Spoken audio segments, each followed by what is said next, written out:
சிறியவர்களை பெரியவர்கள் வழிநடத்த வேண்டும், நேரடியாக வழிநடத்த வேண்டும். இப்போ என்னென்னா, சிறியவர்களுக்கும் பெரியவர்களுக்கும் தொடர்பே இல்லை.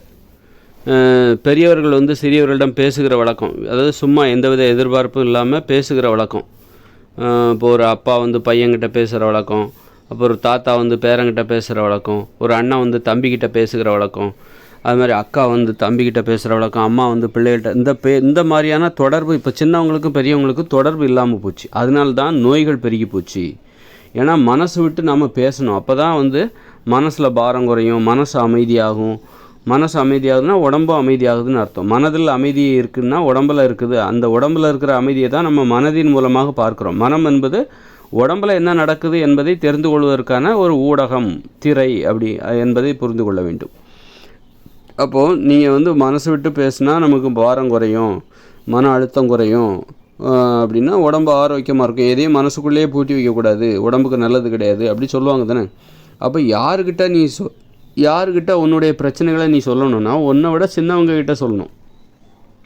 உன்னை விட சின்னவங்ககிட்ட நீ சொன்னாக்கா உன்னை விட பெரியவங்ககிட்ட உன் பிரச்சனைகளெல்லாம் போய் அவங்கக்கிட்ட சொன்னால் உனக்கு அமைதி கிடைக்காது, அமைதியின்மை தான் கிடைக்கும். பெரியவங்க தான் சின்னவங்ககிட்ட சொல்லணும், சின்னவங்க அதை கேட்கணும். அப்போ தான் மனசில் அமைதி. அதுவும் பார்த்திங்கன்னா, யார் நம்பிக்கைக்குரியவரோ அவங்கக்கிட்ட தான் சொல்லணும். யார் மேலே உனக்கு நம்பிக்கை இல்லையோ அவங்கக்கிட்ட சொன்னால் உனக்கு அமைதி கிடைக்காது, மாறாக அமைதியின்மை தான் கிடைக்கும். அப்போ அமைதியின்மை கிடைச்சா அது உடம்புக்கு நோயை வரவழைக்கும். இப்போ அமைதி ஏற்பட்டுச்சு, மனசில் அமைதி ஏற்பட்டால் உடம்புல ஆரோக்கியம் வரும் தானே. அப்போ யார்கிட்ட சொல்லணும், அதுவும் நேரடியாக சொல்லணும். நேரடியாக ஒரு பெரியவங்க சின்னவங்ககிட்ட சொல்லணும். அப்போ அந்த பெரியவங்களுக்கும் சின்னவங்களுக்குமான உறவுமுறை இருந்தால் மட்டும்தான் உன் உடம்புல நோய் குணமாகும். பேசணும், உன் உடம்புல என்ன பிரச்சனை இருக்குது, உன் வாழ்க்கையில் என்ன பிரச்சனை இருக்குது, எல்லாத்தையும் நீ பெரியவங்க சின்னவங்ககிட்ட பேசணும். அப்போ தான் பெரியவங்களோட உடம்பு அமைதியாக இருக்கும், மனசு அமைதியாக இருக்கும், ஆரோக்கியமாக இருக்கும். இப்போ பெரியவங்களுக்கும் சின்னவங்களுக்கும் இன்றைக்கி தொடர்பு இல்லாமல் போச்சு. பெரியவங்களுக்கும் சின்னவங்களுக்கும் இன்றைக்கி பெரியவங்களோட பேச்சை கேட்குறதுக்கு இன்றைக்கி சின்னவங்களுக்கு நேரம் இல்லை, பெரியவங்களுக்கு சின்னவங்ககிட்ட பேசுகிறதுக்கு பெரியவங்களுக்கும் இப்போ நேரம் இல்லை. அதனால் இப்போ பெரியவர்களுடைய மனசுலேயும் சரி உடம்புலேயும் சரி அமைதி இல்லை. இப்படி அப்போ சின்னவங்கன்னா அவங்களோட சின்னவங்க இருப்பாங்கள்ல, அப்போ அது மாதிரி எல்லாருக்குமே இன்றைக்கி அமைதி இல்லாமல் போச்சு. மனித தொடர்பு இல்லாமல் போகிறதுனால, பெரியவங்களுக்கும் சின்னவங்களுக்குமான அந்த தொடர்பு இல்லாமல் போனதுனால இன்றைக்கி யாருக்குமே அமைதி என்பது இல்லாமல் போச்சு, உடம்புல ஆரோக்கியம் இல்லாமல் போச்சு. அதனால தான் நோய் ஏற்பட்டுச்சு.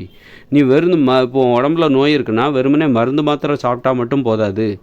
சின்னவங்ககிட்ட, உன்னை விட சின்னவங்ககிட்ட உன் உடம்புல என்ன பிரச்சனை இருக்குது, உன் வாழ்க்கையில் என்ன பிரச்சனை இருக்குது, எல்லாத்தையும் நீ புலம்பணும், எல்லாத்தையும் வெளிப்படையாக பேசணும்.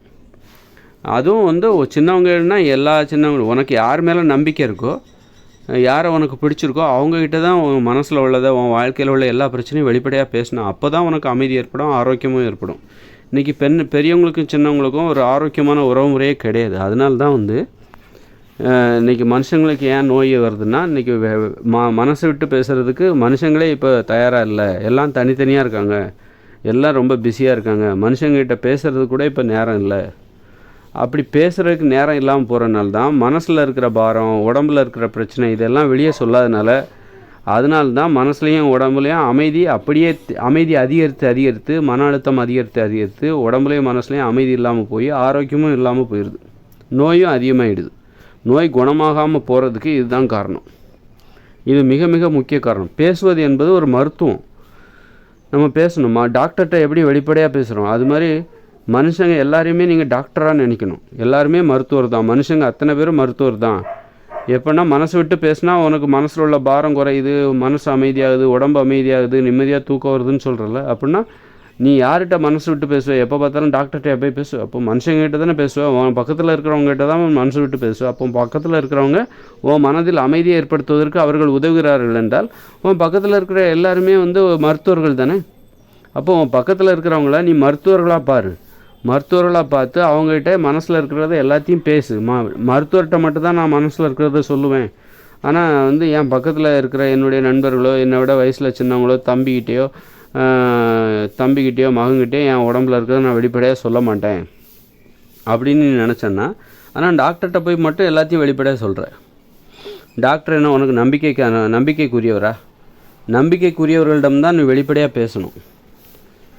அதனால் மருத்துவர்கிட்ட போய் வெளிப்படையாக பேசுகிறதுனால அதனால் உனக்கு எந்த நன்மையும் ஏற்பட போகிறதில்ல. அவர் மருந்து எழுதி கொடுப்பார். மருந்து எழுதி கொடுத்துட்டா நீ சாப்பிட்டுட்டா உனக்கு குணமாகிடாது.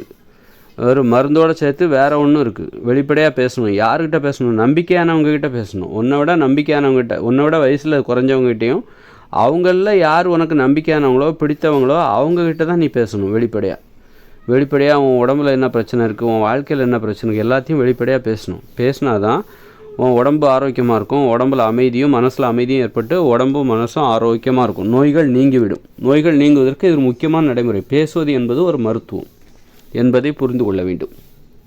அப்போ இன்றைக்கி வந்து அந்த பேசுகிற வழக்கம் இருக்குல்ல, அது இல்லாமல் போகுது. சரி, பெரியவங்க சின்னவங்க நேரடி தொடர்பு இல்லாமல் போயிடுது. இப்போ மேடையில் ஒருத்தர் பேசுகிறாரு, 1000 பேர் கேட்குறாங்க, அதனால் நமக்கு நன்மை ஏற்படுமா? அது தெரிஞ்சுக்கிறோம், அவ்வளோதான். புத்தகத்தில் படிச்சுக்கிறது வந்து தெரிஞ்சுக்கிறோம், அவ்வளோதான். அது நமக்கு பயன் தருமா? யார் வந்து இப்போ நம்ம மேடையில் 1000 பேர்கிட்ட பேசலாம், புத்தகம் எழுதலாம், அதனால் உனக்கு ஆரோக்கியம் வராது, அமைதி கிடைக்காது. நீ நேரடியாக ஒருத்தர்கிட்ட உனக்கு பிடிச்சவங்ககிட்ட, உன்னை விட வயசில் சின்னவங்ககிட்ட போய் நீ உன் மனசில் இருக்க உன் வாழ்க்கையில் உள்ள பிரச்சனை எல்லாத்தையும் நீ அவங்ககிட்ட சொல்லணும். சொன்னா அப்போ உன் மனசில் அமைதி கிடைக்கும். நீ மேடையில் பேசுகிறனாலையோ புத்தகத்தில் எழுதுறனாலையோ உனக்கு பணம் தான் கிடைக்குமே தவிர அது ஒரு வியாபாரம், அவ்வளோதான். அது ஒரு வியாபாரம். மேடையில் பேசுகிறது அப்புறம் புத்தகத்தில் எழுதுறது அது ஒரு சேவையாக இருந்தாலும் அதில் ஒரு வியாபாரம் இருக்குது. இப்போ எல்லாமே உலகத்தில் இருக்கிற எல்லா தொழிலுமே சேவை தான். ஆனாலும் அது சேவைக்கு கொடுக்குற மதிப்பு தான் ஊதியம். இப்போ ஒரு சேவைக்கு கொடுக்குற ஒரு மளிகை கடைக்காரர் வியாபாரம் பண்ணுறாருன்னா அது ஒரு சேவை. அந்த சேவைக்கு கொடுக்குற ஊதியம் தான் நம்ம இப்போ பணம் கொடுத்து பொருளை வாங்குகிறோம். அதனால் வந்து வியாபாரங்கிறது ஒரு சேவை தான். ஆனால் வியாபாரத்தின் மூலமாக நீ உன் மனதில் அமைதி ஏற்பட முடியாது. நீ வந்து மேடையில் வந்து 1000 பேர் முன்னாடி, லட்சக்கணக்கான பேர் முன்னாடி யூடியூப்லேயோ மேடையிலையோ புத்தகத்துலேயோ உன் கருத்துக்களை சொல்கிறதுனால பலருக்கு போய் சேரும். ஆனால் உனக்கு அமைதி கிடைக்காது. அதனால் அமைதி கிடைக்காது. பணம் வேணால் கிடைக்கும். அந்த பணத்தை வச்சு மருந்து வாங்கி சாப்பிட்லாம். அந்த மருந்துனால உன் உடம்பு குணமடையாது. எப்போ உன் உடம்பு குணமடையும்னா, மருந்து எப்போ உன் உடம்புல வேலை செய்யும் அப்படின்னா, நீ நேரடியாக உனக்கு நம்பிக்கையானவர்களிடம் உனது மனதில் உள்ளதை, வாழ்க்கையில் உள்ள பிரச்சனைகளை வெளிப்படையாக பேசணும். யார் மேலே நம்பிக்கை இருக்கோ, உனக்கு யாரை பிடிச்சிருக்கோ, பிடிக்காதவங்ககிட்ட பேசினா உன் மனசில் அமைதி ஏற்படாது. நேரடியாக பேசணும். எந்தவித பண எதிர்பார்ப்பு இல்லாமல், ஒரு அன்பை அடிப்படையாக கொண்டு, உறவுமுறையை அடிப்படையாக கொண்டு, உரிமையை அடிப்படையாக கொண்டு வெளிப்படையாக பேச வேண்டும். உன்னை விட வயதில் சிறியவர்களிடம் அப்படி உன்னை விட வயதில் பெரியவர்களிடம் போய் வெளிப்படையாக பேசணும்னு வச்சுக்கோ, உன் வாழ்க்கையில் உள்ள பிரச்சனை, அப்போ உன் மனசில் அமைதி ஏற்படாது. அமைதியின்மை தான் ஏற்படும். அமைதியின்மை ஏற்பட்டால் உடம்புல நோய் வரும். அமைதி ஏற்பட்டால் உடம்புல ஆரோக்கியம் ஏற்படும். அதனால் இந்த மாதிரி